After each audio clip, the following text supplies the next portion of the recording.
একটি গোপন উপত্যকায়, যেখানে বাতাস গাছের ফাঁকে গান গায়, তিনটি ছোট হৃদয় তৈরি করেছিল এক এমন গল্প যা আকাশ কখনো ভুলবে না।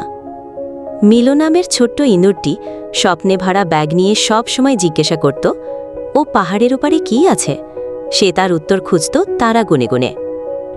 লুনা, নরম চোখের হরিণছানা, পাতার ফিসফিসে আওয়াজ শুনত আর বিশ্বাস করত প্রতিটি হাওয়ায় লুকিয়ে আছে একটি বার্তা। পিপ ছিল এক কৌতূহলী ঝাপাঝাপি করা প্রাণী, অর্ধেক কাঠবিড়ালি, অর্ধেক রহস্য, আর পুরোটা দুষ্টুমিতে ভরা।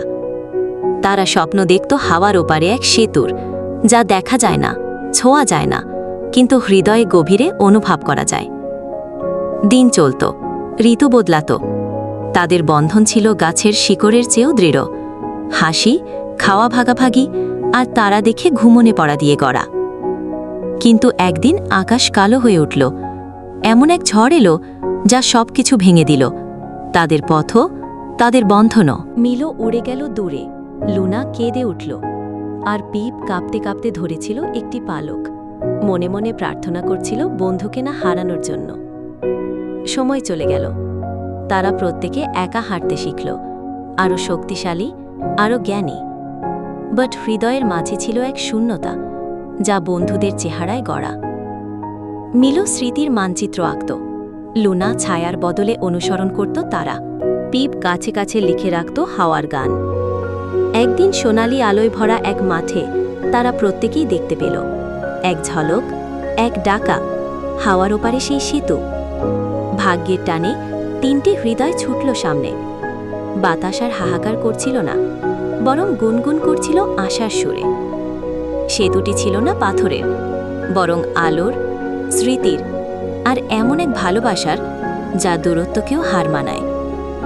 চোখে বিস্ময়, নিঃশ্বাস আটকে।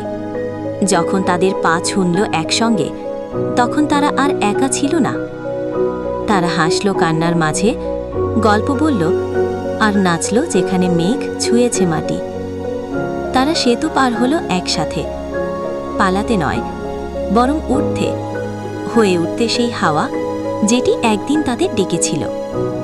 উপত্যকাটি আবার ফুটে উঠল, শান্তি ফিরে এলো, আর ফিরে এলো তাদের হাসিও, বাতাসে প্রতিধ্বনিত হতে। মিলো, লুনা আর পিপ, তিনটি নাম যা লেখা রইল আকাশে আর মাটির বুকে। তারা আমাদের দেখিয়েছে সেই সেতু খুব দূরে নয়। প্রতিটি ভালোবাসায় ভরা পদক্ষেপে, প্রতিটি ভাগাভাগি করা যাত্রায়, প্রতিটি স্বপ্নে সেই সেতু বাস করে। আর তুমি যদি মন দিয়ে শোনো, হাওয়ার মাঝে শুনতে পাবে তাদের কণ্ঠ, তোমাকে বাড়ি পৌঁছে দিতে।